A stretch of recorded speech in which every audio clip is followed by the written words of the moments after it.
कितने लोग सच में इस पृथ्वी में आशीषित होना चाहते हैं?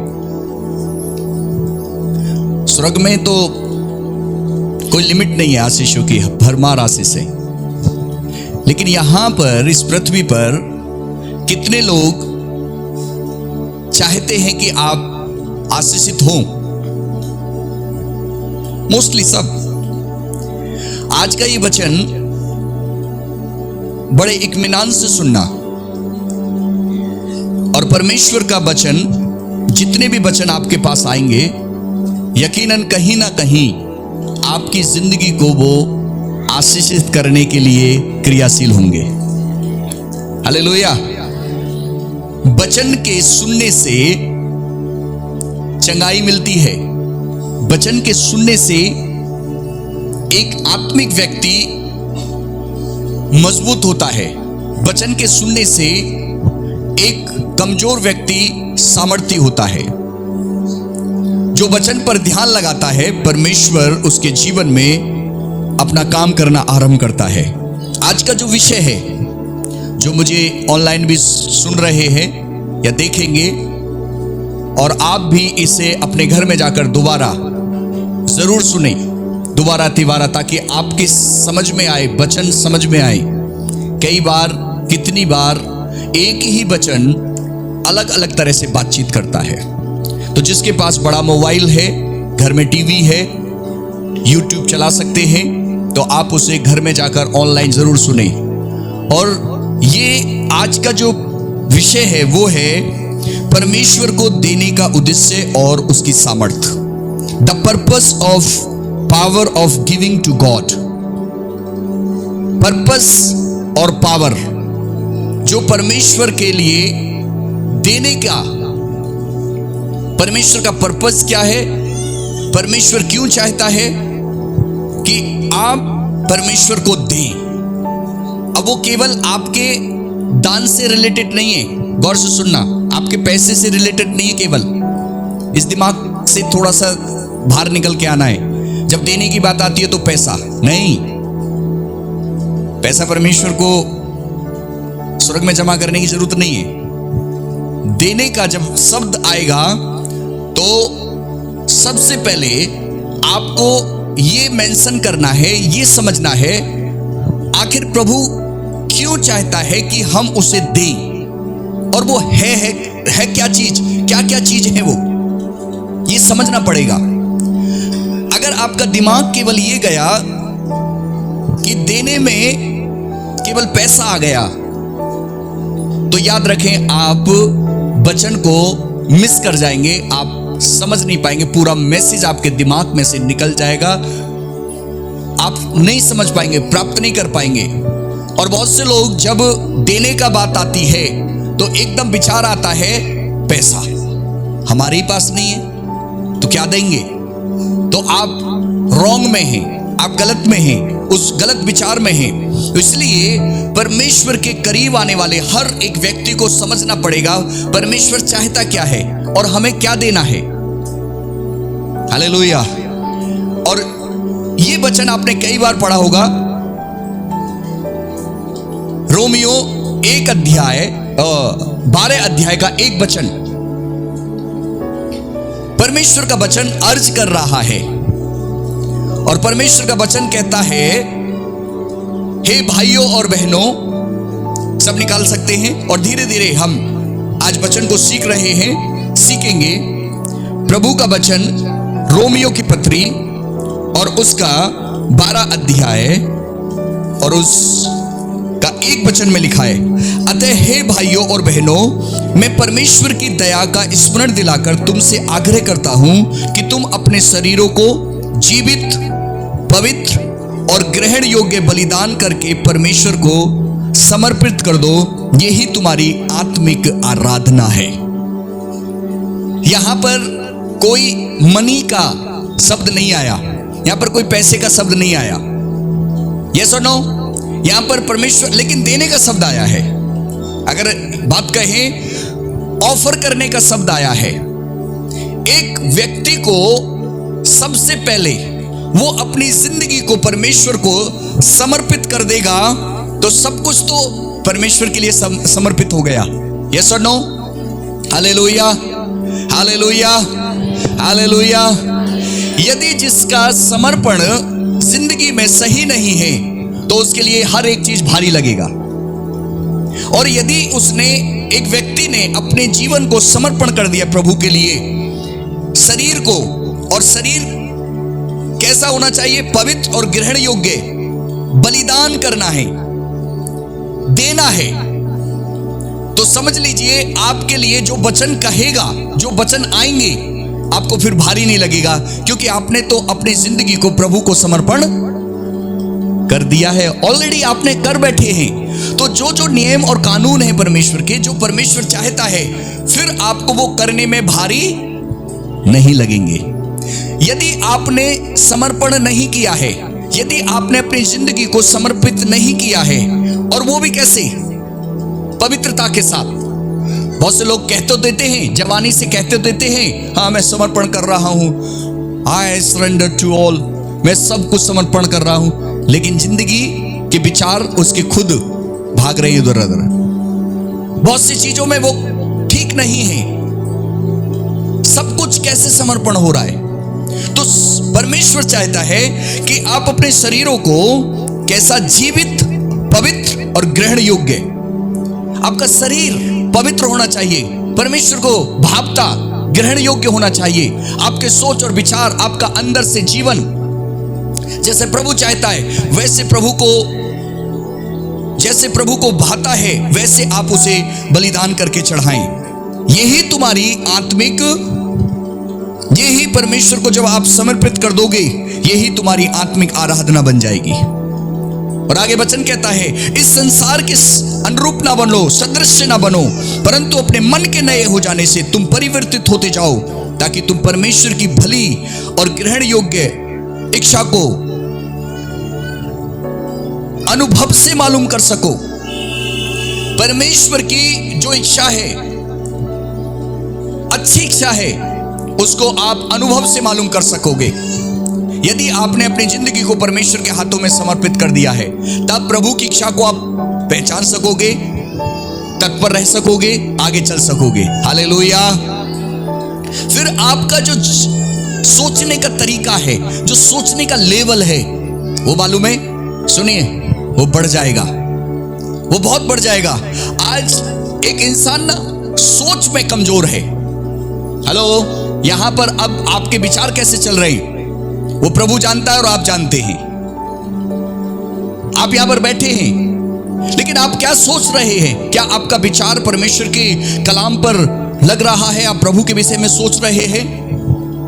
मैंने एक सेंटेंस लिखा, अगर आपका विचार आ रहा है और वो सही विचार है, या यूं कहें आपके मन में जो चल रहा है वो सही है, तो वो सही शब्द बनकर निकलेगा। अगर आपके दिल में, दिमाग में जो चल रहा है, अगर वो सही चल रहा है, गौर से सुनिए, अगर वो सही चल रहा है तो वो सही शब्द निकलेगा आपके मुख से। और जब वो सही शब्द निकलेगा आपके मुख से, वो आपका स्वभाव बन जाएगा। और उससे पहले अगर देखा जाएगा, जो शब्द आप बोल रहे हैं, जो सोच रहे हैं, वो शब्द में आएगा, वो क्रिया में आएगा, और वो आपका स्वभाव बन जाएगा। और वो स्वभाव आपके जिंदगी में बहुत सी चीजों को डिसाइड करेगा। आपका स्वभाव कैसा होगा? इंग्लिश में थोड़ा सा सही लिखा है, इफ यू थॉट, अगर आप विचार कर रहे हैं, आपका थॉट एक वर्ड बन जाएगा, और एक वर्ड आपका एटीट्यूड बन जाएगा। आपका एटीट्यूड जो है वो आपका बिहेवियर बन जाएगा, स्वभाव में आ जाएगा। सुनिए, और जो आपका बिहेवियर है वो आपके लिए आपकी वैल्यू बन जाएगी। आपका बिहेवियर आपकी वैल्यू, कितनी वैल्यू है आपकी, वो बन जाएगी। और वैल्यू जो है आपकी डेस्टिनी बन जाएगी, भविष्य बनेगा। फ्यूचर में क्या करने जा रहे हैं आप, तो आपका सोचना ये बहुत इंपॉर्टेंट है, ये बहुत मान्य है। इस समय आपका सोच विचार में क्या चल रहा है? आपका सोच विचार क्या बनेगा? आपका स्वभाव, एटीट्यूड बनेगा। आपका एटीट्यूड कैसा है? बहुत से लोगों का ना एटीट्यूड ठीक नहीं है। हेलो, उनका बैठने का, उनके सोच विचार का, उनके बातचीत करने का, उनका जो स्वभाव है वो कितनी बार ठीक नहीं है, और उनका बिहेवियर, जो रोज जिंदगी की बातें कर रहे हैं वो ठीक नहीं दिखाई दे रहा। उनका बातचीत करने का शैली ठीक नहीं दिखाई दे रही। उनका देखने का नजरिया ठीक नहीं है। कितनी बार दोष से भरा हुआ है, दोषपूर्ण है, उनके स्वभाव में दोष है और वो ही उनके कार्य में दिखाई देता है और वो ही उनका फ्यूचर बन जाता है। याद रखें, परमेश्वर आपके जीवन को पवित्रता के साथ चाहता है। परमेश्वर आपके जीवन को सही रीति से चाहता है। अब परमेश्वर चाहता है जिसका स्वभाव, जिसका सोच में परमेश्वर के प्रति देने का जब शब्द आता है सही नहीं है, तो वो बहुत सी चीजों में अपने आत्मिक लाइफ में ठीक नहीं है। मेरे साथ एक वचन निकालिए, 2 कुरिन्थियों और उसका 8 वचन, 8वां अध्याय, उसका 1 वचन से 8 वचन तक हम पढ़ेंगे। सब निकाल लीजिए। 2 कुरिन्थियों उसका 8 अध्याय 1 वचन से। सब पवित्र शास्त्र को खोल लीजिए और सुनिए। यहां पर एक चर्च का नाम लिया गया है। हे भाइयों और बहनों, अब हम तुम्हें परमेश्वर के उस अनुग्रह के विषय में बताना चाहते हैं जो मैसेडोनिया की कलीसिया पर हुआ, या मैसेडोनिया की एक चर्च पर एक अनुग्रह का काम हुआ। और मैसेडोनिया की चर्च के जो लोग थे, जैसे ये खुर्जा है, जीसीसी खुर्जा चर्च, हम खुर्जा के यहां पर इस इलाके में हैं। आप अगर दिल्ली में चले जाएंगे तो आप क्या कहेंगे? हम खुर्जा के निवासी हैं। वैसे ही एक जगह है मैसेडोनिया, मकेदोनिया हिंदी में बोलते हैं। तो मकेदोनिया के जो लोग थे वो ज्यादा अमीर नहीं थे, वो निर्धन थे।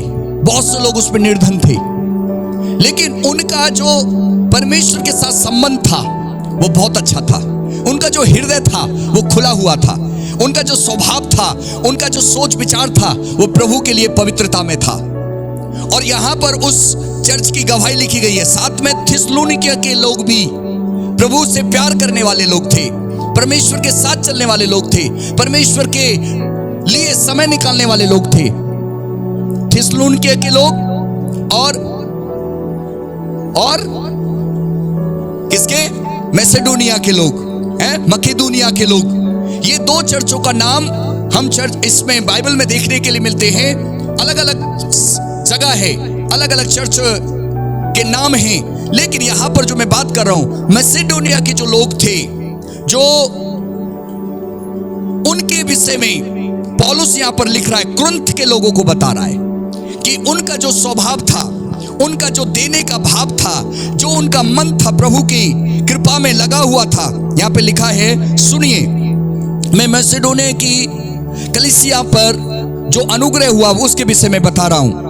पौलुस इस बात को कुरिन्थ के लोगों से बता रहा है। संकट की कठिन परीक्षा में उनके अपार आनंद और घोर दरिद्रता के फलस्वरूप उनकी उदारता उमड़ पड़ी। देखिए, संकट भी था और दरिद्रता भी आ गई थी, लेकिन फिर भी वो लोग प्रभु के साथ वफादारी के साथ, वचन बता रहा है कि वो परमेश्वर के प्रति, किसमें? संकट की कठिन परीक्षा में उनकी अपार आनंद और घोर दरिद्रता के फलस्वरूप उनकी उदारता उमड़ पड़ी।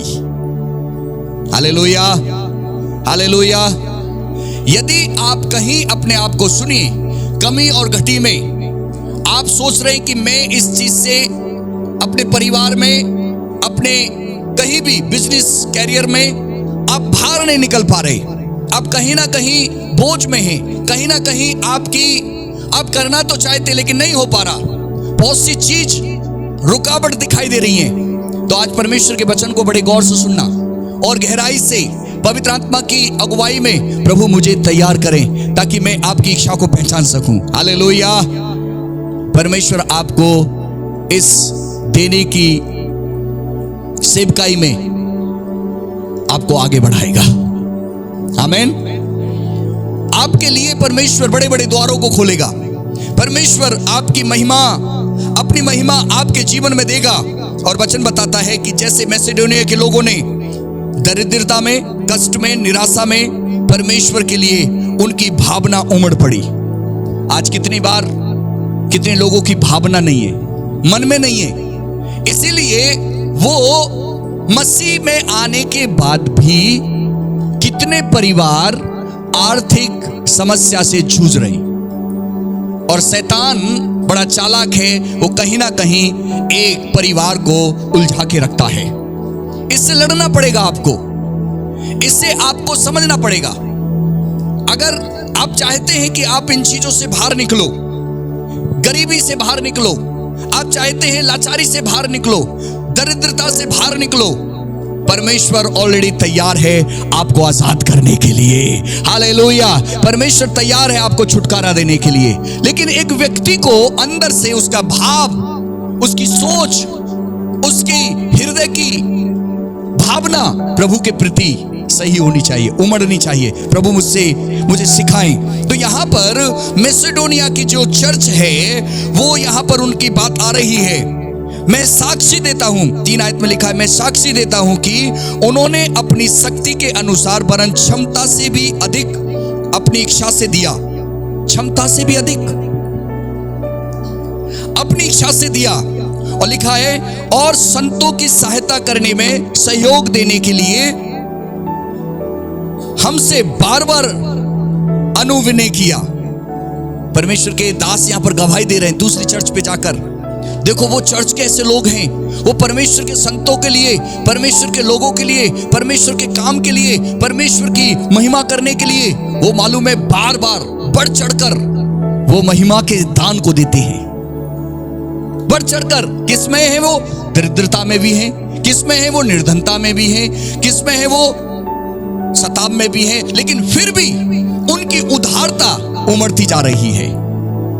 याद रखें, हमारी ये प्रार्थना है कि आने वाले दिनों में हम देखने पाए कि इस चर्च का नाम, इस चर्च के लोगों का उधार देना अर्थात मन से तैयारी के साथ देना, ये गवाही के रूप में आने पाए। हालेलुया। ताकि आप भरपूर किए जाओ, ताकि आपके पास भरपूरी के साथ रहे। ये आपको प्रार्थना में मांगना पड़ेगा, प्रार्थना में बंधनों को तोड़ना पड़ेगा, उन श्रापों को, दरिद्रता की बातों को दूर करना पड़ेगा और आपको परमेश्वर के प्रति जागृत रहना पड़ेगा। हालेलुया। तैयार है? आमीन। हालेलुया। सुनिए, तो यहां पर 4 आयत में क्या लिखा है?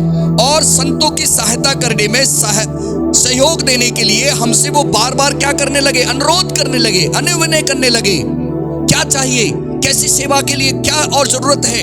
किस तरह से हमें करना है? बताइए।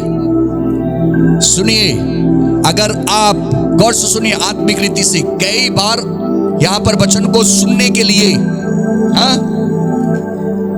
सुनने के लिए जब आप तत्पर रहेंगे, प्रभु तैयार है आपसे बातचीत करने के लिए। जब आप तैयार नहीं होंगे तो कोई है जो आपके वचनों को चुरा रहा है, आपके लिए जो है आशीष उन्हें चुरा रहा है और आप तक नहीं पहुंचने देगा, अर्थात छीन के ले जाएगा। और आप जैसे बैठे हैं वैसे बैठे रहेंगे, आपकी समझ में नहीं आएगा। लेकिन जब आप प्रार्थना के साथ बैठेंगे तो आपका मन में आएगा, तो प्रभु सिखाएगा।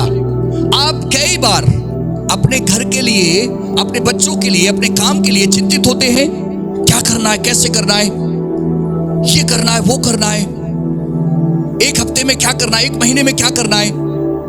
यदि आप केवल उसी के लिए चिंता कर रहे हैं और आप प्रभु के भवन के लिए, प्रभु के काम के लिए चिंतित नहीं हैं, आप नहीं उसमें सहयोग दे रहे, नहीं आप उसमें हाथ बटा रहे, तो याद रखें आपको जरूरत है कि आप बड़ी आशीषों में सहभागी हों।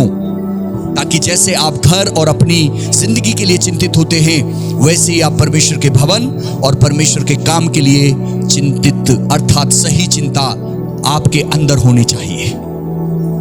यस और नो? हालेलुया। अगर वो नहीं है तो इसका मतलब आप उन आशीषों को नहीं ले सकते जो परमेश्वर देना चाहता है, क्योंकि आप चिंतित नहीं है उस चीज के लिए, आप तो अपने लिए चिंतित हैं। और परमेश्वर का भवन उजाड़ पड़ा है आपके लिए। परमेश्वर का भवन वैसे उजाड़ नहीं होता, आपके लिए उजाड़ पड़ा है। जब परमेश्वर का भवन उजाड़ पड़ा है तो आपके घर में कैसे आशीष आ सकती है, आपके बिजनेस में कैसे आशीष आ सकती है? ये उस आशीष की बात कर रहे हैं जो संसार की बात नहीं कर रहे हम। स्वर्ग की आशीष जो आनंद देता है, खुशी देता है, जिसमें दर्द नहीं होता, कष्ट नहीं होता, वो आशीष जो परमेश्वर देता है। हालेलुया। ये वो नहीं है 2 नंबर वाली आशीष, ये वो नहीं है जो छीना झपटी वाली आशीष, नहीं, जो सच्चाई के साथ परमेश्वर प्रकट करता है, आनंद और खुशी देता है उसके साथ, उसके अंदर एक संपन्नता, एक आनंद होता है, उसकी आशीष की बात कर रहे हैं हम। तो यहाँ पर परमेश्वर के जो लोग हैं, ये मैसेडोनिया के जो लोग हैं, क्या कर रहे हैं? उधार बनने, वो पूछ रहे हैं हम परमेश्वर के लोगों की और कैसे सहायता कर सकते हैं। अनुविनय कर रहे हैं। क्या आप अपनी लाइफ में इस चीज को रखते हैं कि जैसे मैं घर की चिंता करता हूं, जैसे मैं महीने में, हफ्ते में अपने परिवार को देखभाल की चिंता करता हूं, क्या आप चर्च के लिए इस तरह से ललायित हैं? चर्च के लिए आप प्रभु के कार्य को करने के लिए ललायित रहते हैं? कभी आप पास्टर से या पास्टर की फैमिली से या लीडर से या किसी भाई से जो वॉलंटियर काम करते हैं, उनसे कहते हैं कि भाई चर्च की क्या जरूरत है? हेलो, चर्च में क्या आवश्यकता है? ठीक है, आप पूरा नहीं कर सकते, लेकिन परमेश्वर आपके मन को देख रहा है। क्या आपका मन उसमें लगा हुआ है? क्या आपका हृदय उसमें लगा हुआ है? आपका सोच विचार उसमें लगा हुआ है? तो यहां पर परमेश्वर का वचन आगे कहता है, अतः हमने 7 वचन पढ़ रहा हूं मैं। परंतु जैसे तुम सब बातों में, अर्थात विश्वास, वचन, ज्ञान, हर प्रकार से उत्साह और प्रेम में, जिसका परिणाम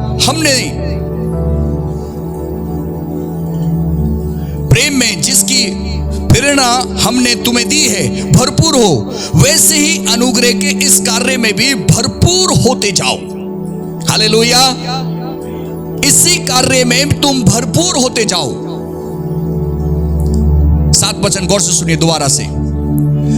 जो जैसे हर बात में, अब ये उन लोगों की बात हो रही है, पवित्र आत्मा ने मुझे बताया और मैंने एक अंडरलाइन किया, जो लोग हर बात में बढ़ रहे हैं, ये उनके लिए है, ये वो समझ पाएंगे।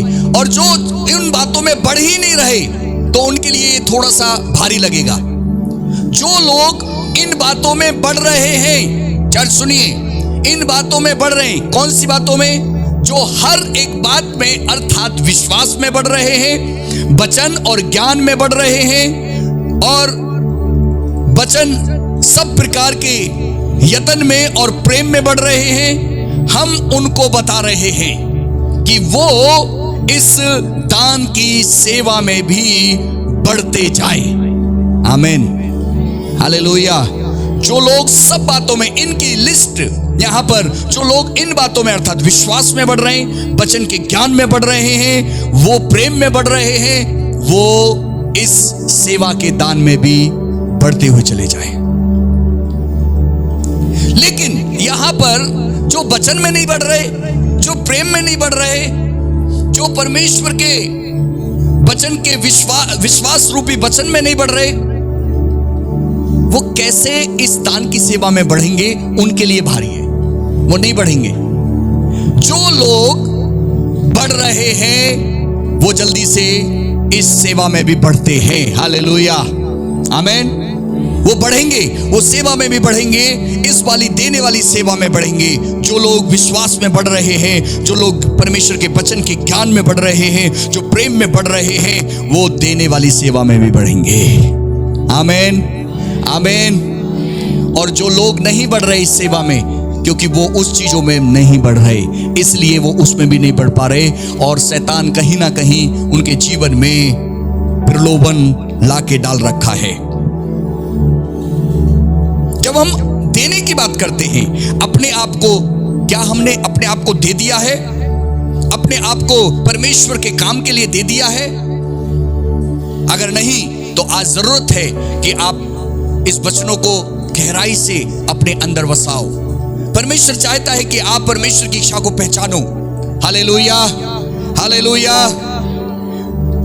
इसका 11 आयत में लिखा है, 11 आयत, इसी का 11 आयत में लिखा है, सुनिए।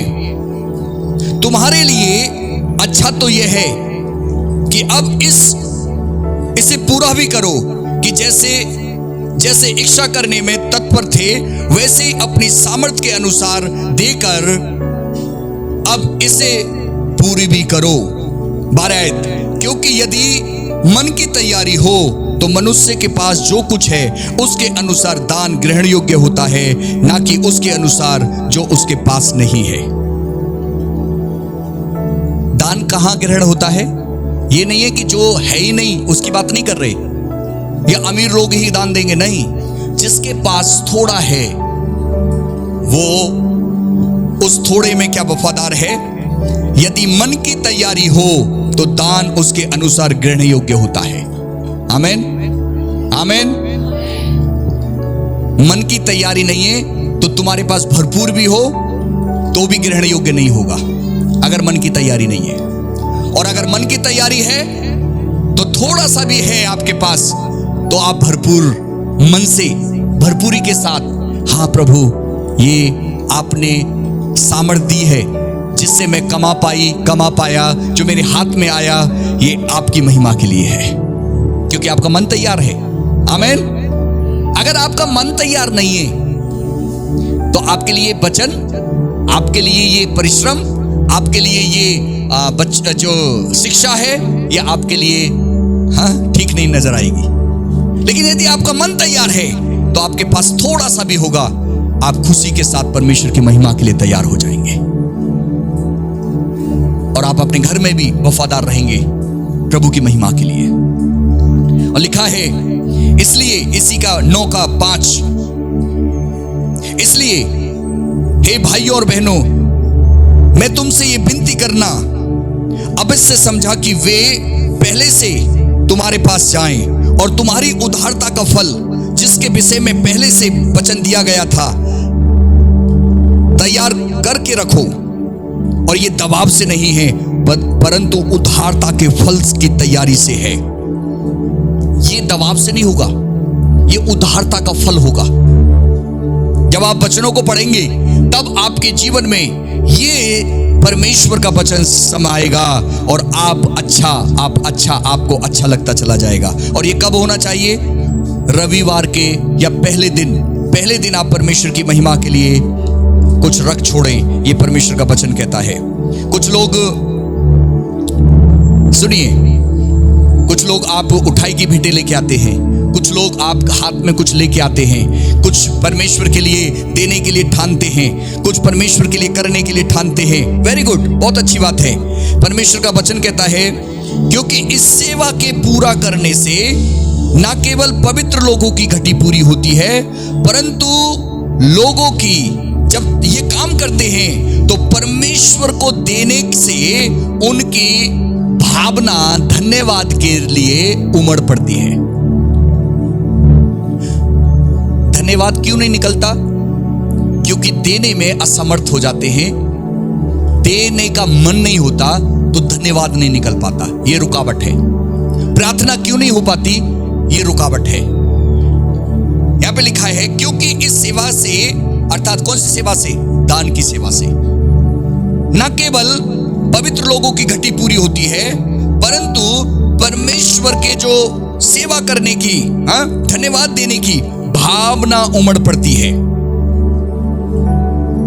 ये तुम्हारे अंदर से होना चाहिए, ये अंदर से निकलना चाहिए। जैसे जैसे तुम, कुरिन्थियों की पत्री में ही लिखा है 10 के 15 और बी पार्ट में लिखा है, जैसे जैसे तुम्हारी विश्वास योग्यता बढ़ती जा रही है, वैसी वैसे तुम भी इस कार्य के द्वारा और भी विस्तृत होते जाओ, बढ़ते जाओ, फैलते जाओ, फूलते जाओ। ये परमेश्वर का वचन है, परमेश्वर चाहता है। अर्थात आपके देने से तुम्हारा परिवार में, तुम्हारे सोच और विचार में एक बड़ी अच्छी योजना हो और आप सोचे, ओ परमेश्वर धन्यवाद, आपके लिए मैं कुछ कर रहा हूं। आपके अंदर से ये भावना हो रही है, मेरे द्वारा मैं कुछ कर रहा हूं, परमेश्वर की महिमा का कारण बन रहा हूं। जब आप ऐसा सोचेंगे तो आपके पास ना जो थोड़ा है, अब थोड़ा क्या है सुनिए, प्रभु का वचन कहता है 10वां भाग। अब 10वां भाग का मतलब क्या है? केवल पैसा नहीं। आपके पास पूरे दिन में कितने घंटे हैं? चर्च बताइए कितने घंटे? 24 घंटे, रात और दिन। 24 घंटे में से 10वां भाग कितना है? कितना है? 24 घंटे में से 10वां भाग कितना है? 2 घंटे 40 मिनट। अब 2 घंटे 40 मिनट 10वां भाग परमेश्वर को कितने विश्वासी देते हैं? मैं हाथ नहीं खड़ा करवा रहा, प्रभु का धन्यवाद जो देते हैं।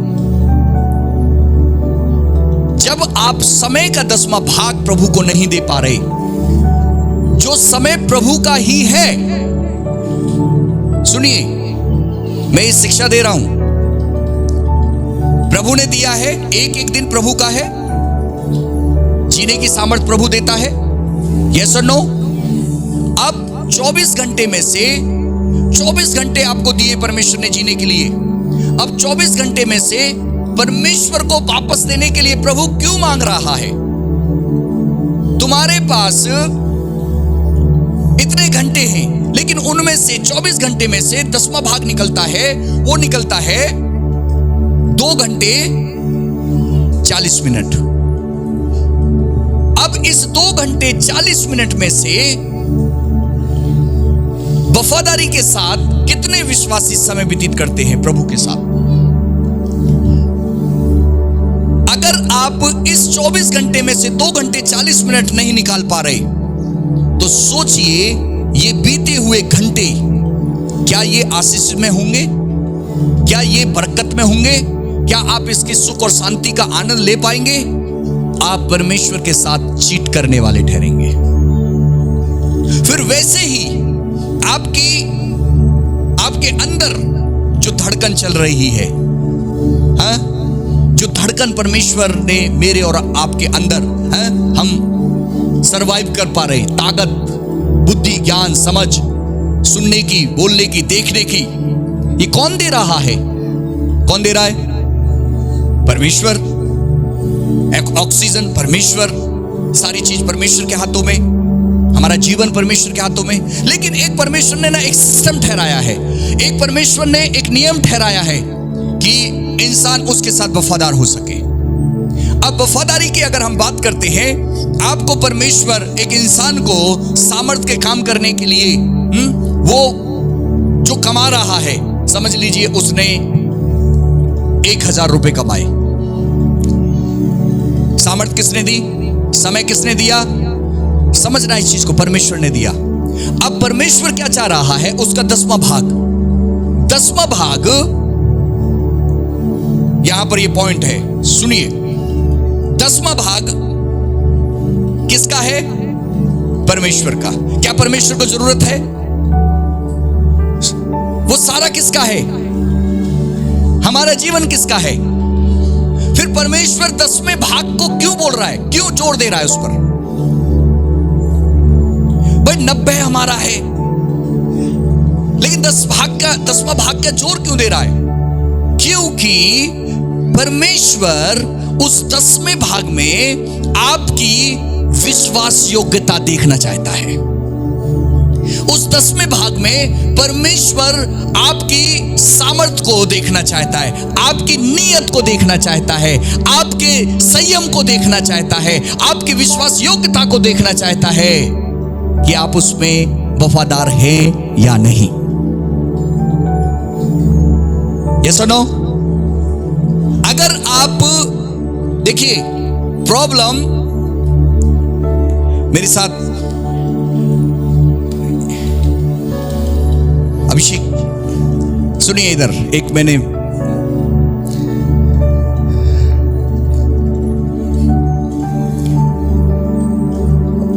पैसे का वो बनाइए रेट,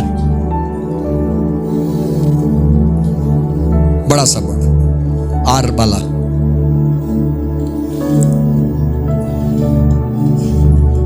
पैसा बना दीजिए थोड़ा सा।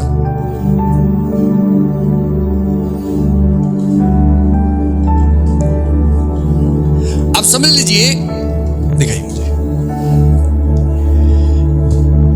आपके पास ये समझ लीजिए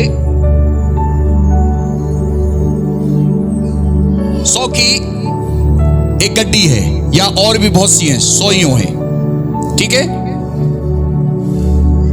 ये जब आपके हाथ में आता है, पैसा जब आपके हाथ में आता है, ये कुछ बात करता है आपसे, पैसा आ गया, आपसे कुछ बात करेगा, ये चल के जाएगा, आपके पास से भाग जाएगा, आपके पास से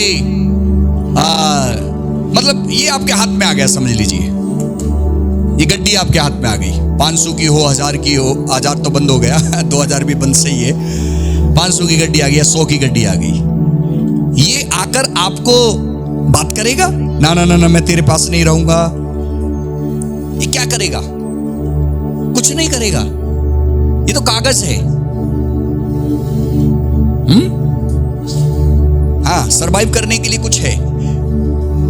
गौर से सुनिए, ये कुछ नहीं करेगा, ये ऐसे ही बैठा है, ऐसा ही है, ऐसे ही रहेगा। इसे डब्बे में डाल देंगे, बाहर नहीं निकलेगा, ये डब्बे में पड़े रहेगा, तिजोरी में डाल देंगे, वहीं पड़ा रहेगा। गौर से सुनिए, उस समय जब आपके हाथ में पैसा आता है तो ये शरारत नहीं करता, आपका मन और आपका विचार शरारत करता है। आपका मन, एक व्यक्ति का मन और उसका विचार उसको आके पकड़ लेता है, हाँ और ना? आप देखिए, ये प्रॉब्लम नहीं है, ये प्रॉब्लम नहीं कर रहा, पैसा प्रॉब्लम नहीं है। पैसे के प्रति जो आपका एटीट्यूड है, पैसे के प्रति जो आपका स्वभाव है, वो है प्रॉब्लम। आपकी नीयत, आपका विचार, वो है प्रॉब्लम। मालूम है, परमेश्वर ने कहा इंसान को हमने सीधा बनाया और उसके विचार टेढ़े हो गए। परमेश्वर ने इंसान को बहुत अच्छा बनाया, आप अच्छे हैं, सब अच्छे हैं, लेकिन उनके कर्म, उनके काम, उनके विचार, उसमें शैतानी एंट्री कर गया, शैतान ने पकड़ लिया, उसके विचार बुरे हो गए, लालची हो गया। पैसे की प्रॉब्लम नहीं होती। एक इंसान अभी आपके पास 1 करोड़ रुपए आ जाए या एक सोने की ईंट आ जाए, वो कहीं भागेगी नहीं, वो पैसे की गड्डी भागेगी नहीं। वैसे केवल वो चीज नहीं बता रहा हूं मैं एक आपकी सोच के ऊपर किसका नियंत्रण है, उस पर मैं आपका फोकस कराना चाहता हूं। जो प्रभु ने मुझे सिखाया है आपके लिए, इंक्लूड माई सेल्फ ऑल्सो, मैंने उसे सीखा है कि आप कैसे नियंत्रण करें अपने आप को, कैसे अपने विचार को नियंत्रण करें, कैसे आप अपनी सोच पर पवित्र आत्मा का कब्जा करें, ताकि ये आपको बेचैन ना करे। यस और नो? आपको बेचैन ना करे, लेकिन आप परमेश्वर की महिमा के लिए आप आदर और सम्मान के साथ परमेश्वर को ऊंचा और ऊंचा करते जाएं, अपनी जिंदगी में महिमा देते जाएं। Hallelujah, hallelujah, hallelujah. आपकी जिंदगी में प्रॉब्लम आपकी सोच और विचारों में है, या यूं कहें आप किस तरह से तरीके में या मैनेजमेंट करना, आपका जो तरीका है वो ठीक नहीं है। जब वो ठीक नहीं होता तो फिर गड़बड़ होती चली जाती है, होती चली जाती है, होती चली जाती है, और आप परमेश्वर के प्रति नकारात्मक होते चले जाते हैं। और आज बहुत से मसीह लोग भी इसके साथ वफादार नहीं है। ये कुछ हम सीखेंगे कि परमेश्वर आपको इस चीज में धनवान बनाना चाहता है। आपके शरीर में वो परमेश्वर अपनी ताकत और अपनी कुव्वत देना चाहता है। वो आपके बिजनेस में, आपके परिवार में, आपके हर एक चीज में वो आशीष करना चाहता है। आमीन, हालेलुया। ताकि आपके द्वारा, जब आप परमेश्वर की देह में हैं, आप परमेश्वर की देह के साथ अर्थात चर्च में हैं, ये चर्च महिमा पाए, परमेश्वर की महिमा के लिए तैयार हो सके। Hallelujah, hallelujah. आपके लिए जैसे जैसे तुम्हारा विश्वास बढ़ता है, वैसे वैसे जब आप वचन में मजबूत होते हैं, तुम्हारा स्तर बढ़ेगा और आपके उस स्तर से आपका चर्च बढ़ेगा। आज चर्च में ना परमेश्वर भीड़ नहीं चाहता। सुनिए, परमेश्वर ऐसी भीड़ नहीं चाहता जहां मेला जैसा चल रहा है या चल रही है, ओ ऐसा लग रहा है, ऐसा परमेश्वर नहीं चाहता। हाँ, परमेश्वर को लोगों से प्यार है, लेकिन परमेश्वर उनमें से चाहता है कि वो भेड़ का स्वभाव, भेड़ हो। कैसा हो? भेड़ हो, भीड़ नहीं, भेड़ हो। बाइबल के हिसाब से भेड़ हो वो, और भेड़ भी ऐसी हो, हाँ, बच्चे देने वाली, दूध देने वाली, ऊन देने वाली, मल्टीप्लाई करने वाली। वो एक भेड़ अगर भेड़शाला में है और वो बांझ है ना, तो वो दूध दे रही, दूध तो जब भी देगी पहले बच्चा देगी ना वो। हाँ? ऊन। आज मसीह लोगों का बहुत सा लाइफ स्टाइल जो है, यूं कहें आत्मिक जो स्तर है, वो भीड़ में से निकल के तो आ गए, भेड़ के रूप में तो बैठ गए, लेकिन भेड़ का स्वभाव नहीं आया, आत्मिक स्वभाव नहीं आया। वो बच्चे चढ़ने वाले नहीं हो पा रहे। आत्मिक बच्चे, सुसमाचार सुनाना आपके द्वारा, आपके लोग बचाए जाएं यीशु के नाम में, आपके द्वारा आपका फ्रेंड बचाया जाए, आपके द्वारा आपके पड़ोसी, आपके द्वारा आपके रिश्तेदार, आपके द्वारा प्रभु का सुसमाचार प्रचार किया जाए। वो है, आप समझ लीजिए, उनमें से कोई भी प्रभु के नाम में आता है, प्रभु को जानता है, उसका आत्मिक बेटा बेटी बन जाता है वो। हालेलुया। वो है बच्चा चन्ना, वो है बच्चे के बाद उसके फिर आत्मिक पोषण करना, अर्थात समय समय पर प्रार्थना के द्वारा समय समय पर उसे इंकरेज करना, एक नए विश्वासी को इंकरेज करना, वो है आत्मिक दूध पिला रही है। हालेलुया। फिर उसके साथ याद रखे, भेड़ की जो ऊन है या बाल काटते हैं उससे प्रॉफिट होता है, वो है फिर आत्मा में भरकर वो चर्च के लिए कुछ कर रहा है, चर्च की सेवा के लिए कुछ कर रहा है, जो उसका बिजनेस है या कुछ भी है, वो चर्च के लिए आशीष का कारण बन रहा है।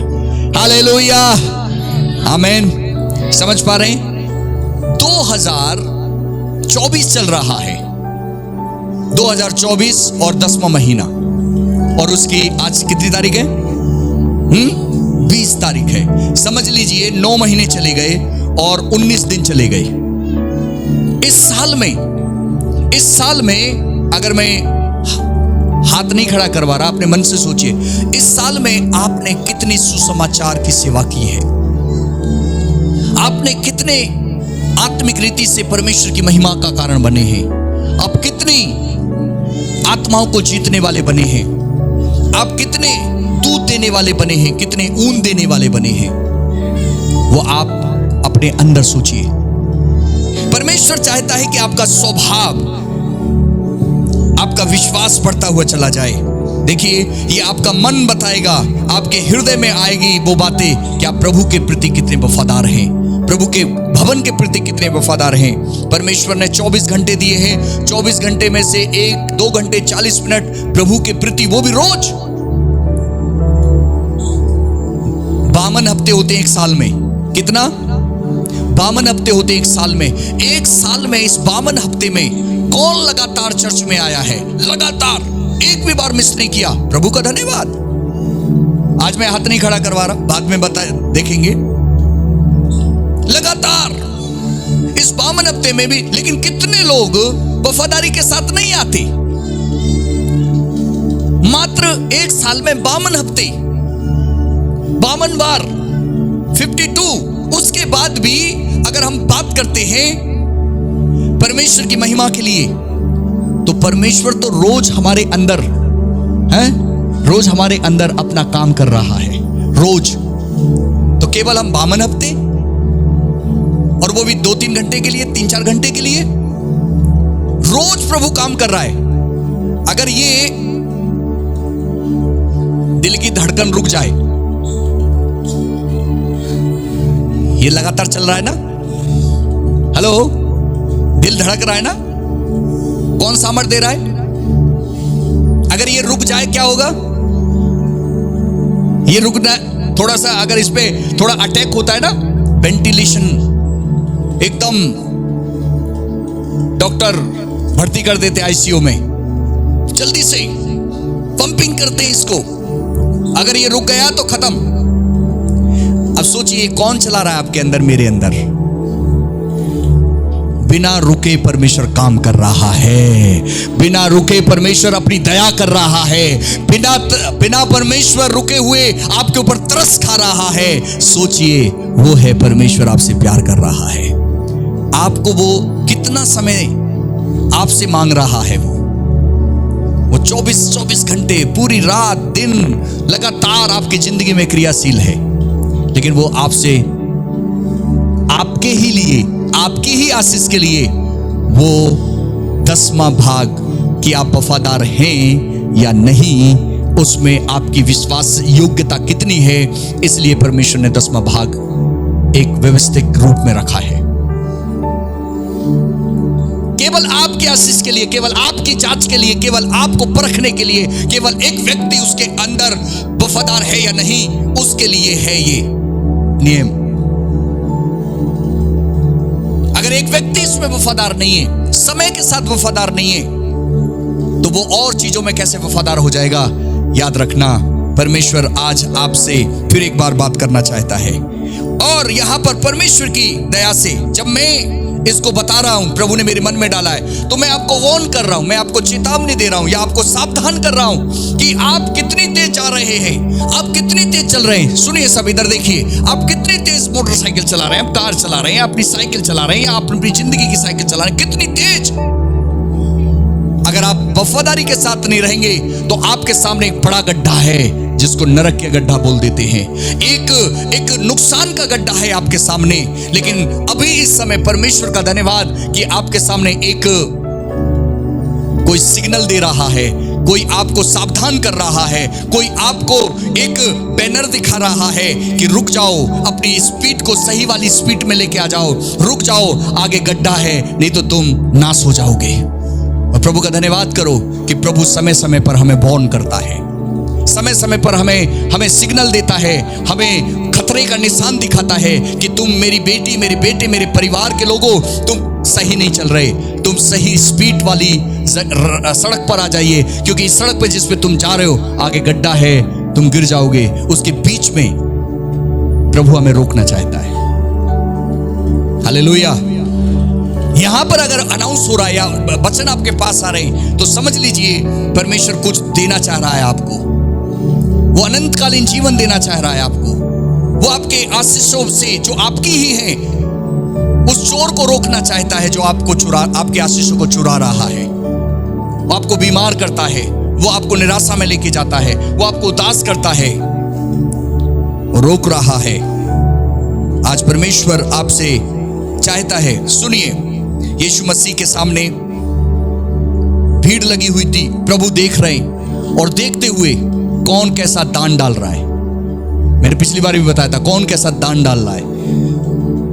और देखते हुए प्रभु ने देखा बहुत से लोग सोना दे रहे हैं, चांदी दे रहे हैं, ये कर रहे हैं, बड़े बड़े पैसों में से अपने निकाल कर कुछ पैसा डाल रहे हैं, ऐसा कर रहे हैं, वैसा कर रहे हैं। वहां पर एक विधवा आई, वो आपने तस्वीर देखा होगा, हाँ? वो तस्वीर वहां पर एक विधवा आकर वो दान डाल रही है और वो भी 2 दमड़ी है उसके पास, 2 दमड़ी, और कुछ नहीं है उसके पास। गरीब है, विधवा है, परेशान है, लेकिन उस परेशानी में भी, उस विधवापन में भी, उस अकाल में भी, उस सारी चीजों में भी, फिर भी जो उसके पास है वो अपने मन को तैयार करती है, अपने विचार को तैयार करती है, अपने शरीर को तैयार करती है कि जब प्रभु को देने की बारी आई तो जो मेरे पास है मैं प्रभु को दे दूंगी। हालेलुया। और उसने आकर बड़े हिम्मत जुटाकर, बड़ी सामर्थ के साथ उसने वो 2 दमड़ी डाल दी। यीशु देख रहे थे उस चीज को। याद रखें, प्रभु सब चीज देख रहा है, सारी जिंदगी को वो बनाने वाला, चलाने वाला है। कल मैं बता रहा था, प्रभु ने सुबह सुबह एक थॉट दिया, वो अभी छोटे अलग प्रार्थना में जाएंगे तब हम प्रचार में लेके आएंगे। उस थोमा जो यीशु के साथ चलता था, जब यीशु मृत्यु के बाद जीवित हो उठे तो वो विश्वास नहीं कर रहा था कि यीशु मुर्दों में से जी उठे। मैं विश्वास नहीं करूंगा। हाँ, यीशु क्रूस पे चढ़े हुए थे, मैंने देखा तो था, उसके पसली में भाला भी लगा था, हाँ मैंने देखा था, हाँ कीलें ठोक दी थी, लेकिन अब मैं ये विश्वास नहीं करूंगा कि वो जी उठा है। उसके मन में ये विचार चल रहा था। यीशु के साथ रहने वाला चेला, यीशु से अगर शारीरिक रीति से कहें बड़ी उम्र का, यीशु के साथ 3.5 साल तक व्यतीत किया। और वचन बताता है ये जब सोच ही रहा था, फिर आकर वो अपने चेलों लोगों के बीच में जो यीशु पर विश्वास कर रहे हैं, सारे चेले के सामने कह रहा, मैं विश्वास नहीं करूंगा जब तक मैं उसके पंजर में हाथ ना डाल लूं, उनके कील वाले छेद में अपनी उंगली ना डाल लूं, तब तक मैं विश्वास नहीं करूंगा। ऐसा विचार आया उसके। और ये विचार कैसा था? अविश्वास वाला। कैसा विचार था? अविश्वास वाला। तो परमेश्वर प्रभु यीशु मसीह प्रकट हो जाते हैं उसके सामने, और यीशु मसीह जब प्रकट होते हैं कहते हैं, हे थोमा मेरे पास आ, अविश्वासी नहीं परंतु विश्वासी हो जा। हालेलुया। देख मैं मर गया था, अब मैं हमेशा के लिए जीवित हूं। हालेलुया। मैं हमेशा के लिए जीवित हूं। अपनी उंगली मेरे पंजर में डाल, ला अपने हाथ को मेरे पंजर में डाल, मैं वो ही हूं, अब मैं जीवित हूं, मौत को हरा दिया है मैंने। तब मालूम है प्रभु यीशु मसीह क्या कहते हैं? वो इंक्लूड मेरे लिए, आपके लिए भी कहते हैं, और जो विश्वास करेंगे उनके लिए कहते हैं, हे थोमा तूने तो देखकर विश्वास किया है, तूने तो देखकर विश्वास किया है, लेकिन धन्य वे लोग हैं जो मुझे बिन देखे मेरे ऊपर विश्वास करते हैं। हालेलुया। आपने प्रभु को उस तरह से नहीं देखा, लेकिन आप प्रभु के वचनों को सुनते हैं, आप परमेश्वर के ऊपर भरोसा कर रहे हैं, आप धन्य श्रेणी में हैं। आप धन्य हैं जब आप परमेश्वर के वचन को सुनकर मानते हैं, करते हैं, आप धन्य होते हैं। स्वर्ग की आशीष आपके जीवन से कोई रोक नहीं सकता, शैतान की ताकत नहीं है। जब आप वफादारी के साथ चलेंगे, जब वफादारी के साथ प्रभु के साथ रहेंगे, वो स्वर्ग की आशीष इस पृथ्वी पर आपको देखने के लिए मिलेंगी। आमीन। हालेलुया। इसीलिए प्रभु ने उस विधवा को देखा, और विधवा को देखते हुए मरकुस रचित सुसमाचार 12 अध्याय 41 से 44 तक इस तरह से लिखा है, और वे मंदिर के भंडार के सामने बैठकर देख रहा था। यीशु मसीह मंदिर के भंडार में कौन कैसा डाल रहे हैं देख रहा था, कि लोग मंदिर के भंडार में किस प्रकार पैसे डाल रहे हैं। और पैसे डालने से पहले ना प्रभु मन को देखता है। बोलिए मन, मेरा मन, मेरे मन को देखता है। मेरे मन को देखता है, मेरे मन को जांचता है परमेश्वर। आपके मन को जांचता है परमेश्वर, आपके मन को देखता है परमेश्वर। आमीन, हालेलुया, हालेलुया। वो देखता है, यस और नो? वो आपकी परिस्थिति को देखता है। जब आप लाचार हैं, आप गरीबी का सामना कर रहे हैं, आप दरिद्रता का सामना कर रहे हैं, आप अलग अलग चीजों का सामना कर रहे हैं, तो क्या प्रभु को मालूम नहीं है? सुनिए, केवल प्रभु चंगाई देने के लिए नहीं है, केवल प्रभु सब चीजों में आपको चंगाई देना चाहता है। सब चीजों में प्रभु आपको आशीषित करना चाहता है। बोलो यीशु मसीह की हालेलुया। अपने हाथों को उठाकर प्रभु का धन्यवाद करें। प्रभु, तेरी आशीष मेरे जीवन में हो, तेरी आशीष मेरे जीवन में हो। सुनिए, आप इधर देखिए, भंडार में किस प्रकार से पैसे डाल रहे हैं, और वो बहुत धनवानों ने अपने में से जो उनके पास था कुछ कुछ डाल दिया। इतने में एक कंगाल विधवा ने आकर 2 दमड़ियां जो एक अधेल बराबर होती है डाल दी। तब उसने अपने चेलों को पास बुलाकर कहा, अपने चेलों से बात कर रहा है प्रभु, और उससे कहा, मैं तुमसे सच सच कहता हूं कि मंदिर के भंडार में डालने वालों में से इस कंगाल विधवा ने सबसे ज्यादा डाला है। जो धनवान थे डाल रहे हैं, सोना डाल रहे हैं, चांदी डाल रहे हैं, सब कुछ डाल रहे हैं, ये कर रहे हैं, वो कर रहे हैं। लेकिन प्रभु कहता है, मैं तुमसे सच सच कहता हूं कि इस विधवा ने, इस कंगाल ने जो कुछ डाला है वो सबसे बढ़कर है, क्योंकि सबने अपनी धन की बढ़ोतरी में से डाला है, परंतु इसने अपनी घटी में से जो कुछ उसके पास था वो सारी चीज अपनी जीवन की कमाई डाल दी उसमें। और मैं तुमसे कहता हूं, प्रभु कह रहा अपने चेलों से, ये इसने सबसे ज्यादा दान डाला है। तो सोचिए, क्या वो 2 दमड़ी सबसे ज्यादा हो गई? हाँ, प्रभु कह रहे तो उसका मन था उसमें, उसका मन था उसमें। जब आपका मन होगा तो वो थोड़ा हो या ज्यादा हो, याद रखें, सर्वशक्तिमान आपके मन को तोलता है। सर्वशक्तिमान परमेश्वर, याद रखें, उसे जरूरत नहीं है, वो देख रहा है कि आप कमी में भी, आप घटी में भी, आप लाचारी में भी, आप निर्धनता में भी, आप दरिद्रता में भी, आप हर एक जैसी आपकी जिंदगी में कंडीशन है, उस चीज में आप अपने परमेश्वर के साथ वफादार हैं। हालेलुया। वो देख रहा है, वो देख रहा है आपकी वफादारी। इसलिए वो 10वां भाग की वफादारी, इसलिए वो 10वां भाग कैसा एक व्यक्ति वफादारी के साथ दे रहा है, वो प्रभु देख रहा है। इसलिए परमेश्वर का वचन कहता है, रोमियो 11:16 में लिखा है, जब भेंट का पहला पेड़ा पवित्र ठहरा तो पूरा गूंदा हुआ आटा भी पवित्र है, और जब जड़ पवित्र ठहरती है तो डाली भी पवित्र होती है।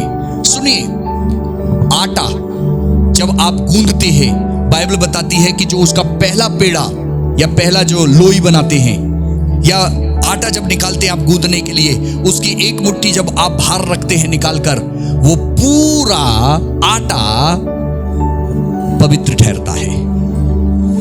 बाइबल बता रही है इस बात को। आप गौर से सुनिए, जो बड़ी गहरी बात है। जब आप घर का आटा या राशन लेके आते हैं, उस राशन में से 10वां भाग अलग करते हैं। ओ हालेलुया। जब आप उसमें से अलग करते हैं तो वो परमेश्वर के लिए अर्पित है। वचन बताता है, भेंट का पहला पेड़ा, या यूं कहें गुदा हुआ आटे का पहला लोई जो होती है, वो पवित्र ठहरे, ताकि उसके द्वारा पूरा आटा पवित्र हो जाएगा। ये वचन कह रहा है। आमीन। ऐसे लिखा है रोमियो में 11:16। यस, ऐसे लिखा है। हालेलुया। अब आपका पूरा पवित्र आटा है, या कोई भी ऐसी चीज है, वो पूरा पवित्र होना चाहिए, नहीं होना चाहिए? यस और नो? चाहते हैं कि वो पवित्र हो? अगर चाहते हैं तो वो आपको करना पड़ेगा। बाइबल बता रही है इस बात को। कोई किसी निकाल लिया हो तो पढ़िए तेज की एक वचन, इसी को तेज की पढ़िए कोई।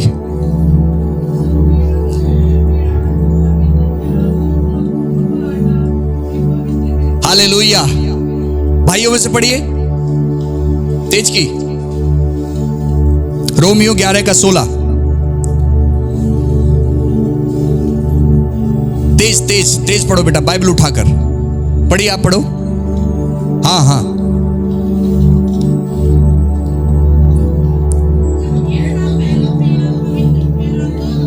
एक मिनट, दो जने मत पढ़िए, एक पढ़े फिर आप पढ़ना। गौरव पढ़िए बेटा।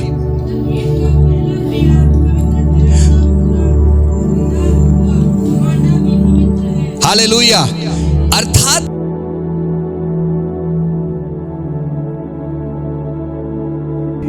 हालेलुया, इससे ये प्रभु का वचन बताता है, जो आप प्रभु के लिए निकालते हैं 10वां भाग, वो 90% को शुद्ध करता है, पवित्र करता है, पाक करता है। अन्यथा जब आप इसके साथ वफादार नहीं होते, तो याद रखें, जब ये वफादारी के साथ प्रभु के लिए नहीं निकाला गया, तो ये खुद में अपवित्र है। और अपवित्र चीज कैसे आपके जीवन में आशीष लेके आएगी? चर्च समझ पा रहे हैं? कैसे लेके आएगी? इसीलिए सुनिए, कितने लोगों का ये आता है, पैसा तनख्वाह आती है और चली जाती है, पैसा हाथ में रुकता ही नहीं है।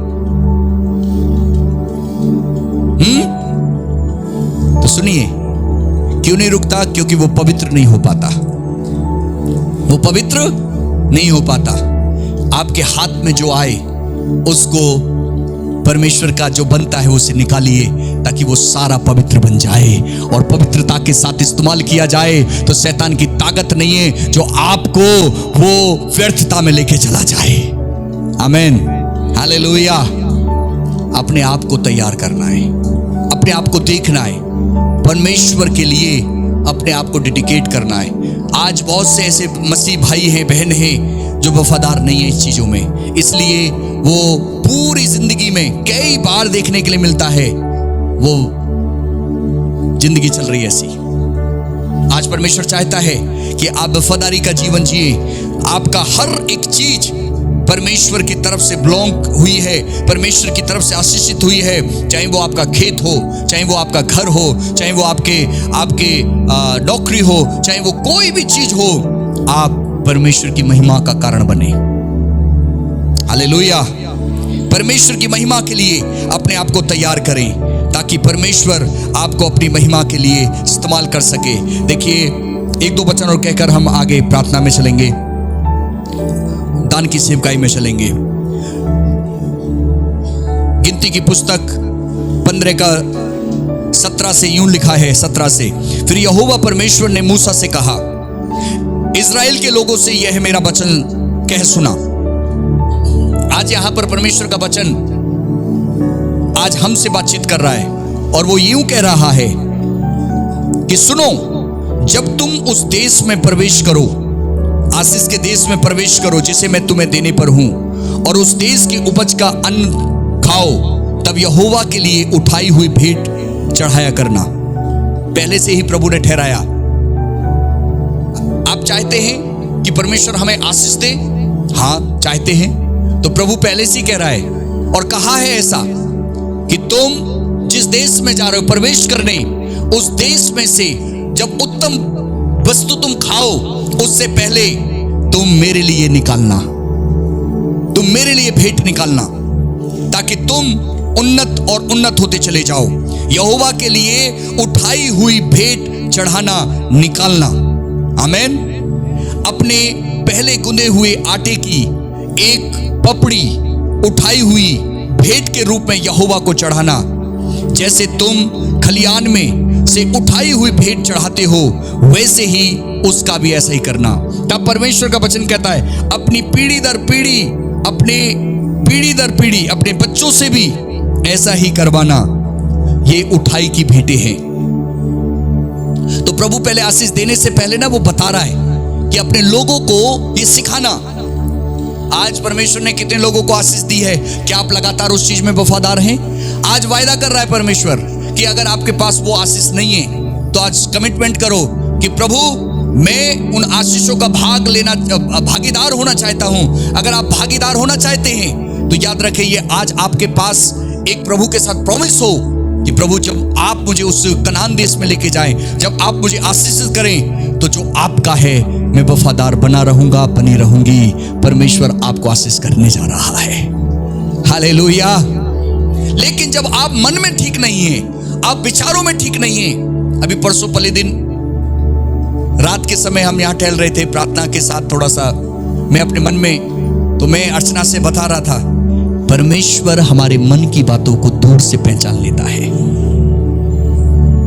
हमारे फ्यूचर की बातों को परमेश्वर दूर से पहचान लेता है। आपके आज क्या चल रहा है, शाम को क्या है आपको नहीं मालूम, लेकिन परमेश्वर को मालूम है। कल क्या होगा, एक साल के बाद क्या होगा, परमेश्वर को मालूम है। यस और नो? हालेलुया। लेकिन कितने लोग उस चीज में वफादार नहीं रहते, मनमानी करना है। स्पीड चल रही है, इतनी तेज स्पीड की गाड़ी चल रही है और वो विनाश की तरफ लेके जा रहा है। लेकिन कोई आपको वार्न कर रहा है, कोई आपको सावधान कर रहा है। परमेश्वर का वचन अपने लोगों को सावधान करता है ताकि एक व्यक्ति गड्ढे में ना चला जाए।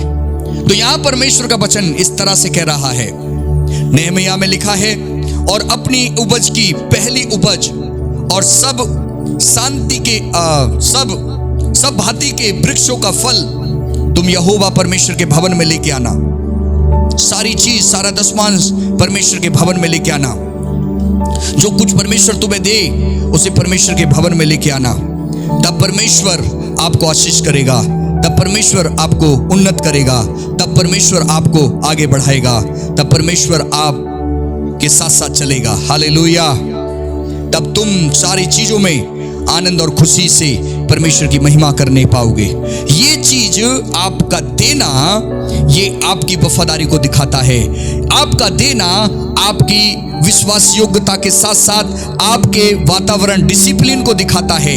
ये आपका देना आपकी ईमानदारी को दिखाता है, आपकी ऑनेस्टी को दिखाता है। ये आपका देना, ये परमेश्वर के साथ एक विश्वास योग्यता को दिखाता है। ये आपका देना परमेश्वर के साथ ट्रस्टवर्दी है, आप विश्वास योग्यता के साथ चल पा रहे हैं, उसको दिखाता है। ये आपके तरीकों को दिखाता है, ये आपकी सोच को दिखाता है, ये आपके चरित्र को दिखा रहा है जो आप परमेश्वर के लिए अर्पण करते हैं।